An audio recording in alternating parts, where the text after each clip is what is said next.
পেহেলগাঁও হামলার ঘটনার সময় জঙ্গিদের সঙ্গে যুক্ত থাকার ভয় দেখিয়ে 15 লক্ষ টাকা প্রতারণা, এমনই সাইবার প্রতারণার শিকার হন জলপাইগুড়ির এক ব্যবসায়ী।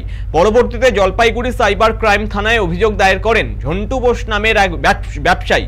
জানা গিয়েছে, জলপাইগুড়ি শহরের সেনপাড়া এলাকার বাসিন্দা ব্যবসায়ী ঝন্টু বোস। তার অভিযোগ, গত এপ্রিল মাসে পেহেলগাঁও হামলার পর তার কাছে ফোন যায় যে তিনি জঙ্গিদের সঙ্গে যুক্ত রয়েছেন। মহারাষ্ট্র পুলিশের নাম করে বারবার তাকে ফোন করা হয় বলে অভিযোগ। ঘটনা থেকে মুক্তি পেতে তাকে 15 লক্ষ টাকা দিতে হবে বলেও হুঁশিয়ারি দেওয়া হয়। প্রচন্ড ভয় পেয়ে শেষ পর্যন্ত অনলাইনের মাধ্যমে 15 লক্ষ টাকা পাঠিয়ে দেন তিনি। এরপরে তিনি বুঝতে পারেন সাইবার প্রতারণার শিকার হয়েছেন। পরবর্তীতে জলপাইগুড়ি সাইবার ক্রাইম থানার অভিযোগ দায়ের করেন ঝন্টু বোস। অবশেষে জলপাইগুড়ি জেলা পুলিশের তৎপরতায় 11.5 লক্ষ টাকা ফেরত পেয়েছেন তিনি। বৃহস্পতিবার জলপাইগুড়ি জেলা পুলিশের পক্ষ থেকে তার হাতে ওই 11.5 লক্ষ টাকার চেক তুলে দেওয়া হয়।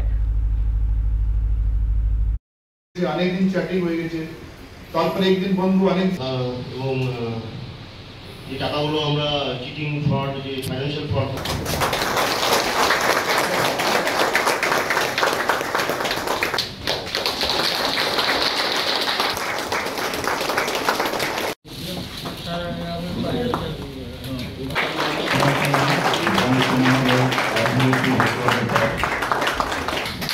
আগে মানে প্রত্যেকবার যখন আমরা সাইবার সচেতনতা যখন করে অ্যাওয়ারনেস প্রোগ্রাম, এর মধ্যে আমরা 3টে জিনিস আমরা বারবার বলে, 3টে জিনিসের জন্য হয়। ওটা প্রথম আছে ভয় দেখানো, তারপরে একটা হয় গ্রিড, আর থার্ড হয় ভালোবাসা।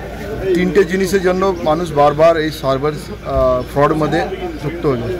এটার মধ্যে এই কেস মধ্যে আমরা দেখেছি কি ওনাকে ভয় দেখেছি কি আপনার যে নম্বর আছে ওই যে নম্বরটা ওই জঙ্গিরা ইউজ করেছে ওই নম্বরটা আপনার নামে আসে। ওরা দেখে ওনাকে ভয় দেখানো হয়েছিল, লেকিন উনি সঙ্গে সঙ্গে পুলিশকে জানিয়েছে আমাকে। আমরা এই পেতেই ওই সঙ্গে সঙ্গে কেস করে তারপরে নম্বরটা খোঁজ করে ওনার যে অ্যামাউন্ট ওখান থেকে যে পেমেন্ট হয়েছিল সেটা আমরা আটকাতে পেরেছে। আর উনি আজকে ওই টাকাটা ফেরত পেয়েছে পুরোটাই। কত টাকা ফেরত পেলেন? পুরা ওনাদের 12 লক্ষ টাকাটা ফেরত পেয়েছে।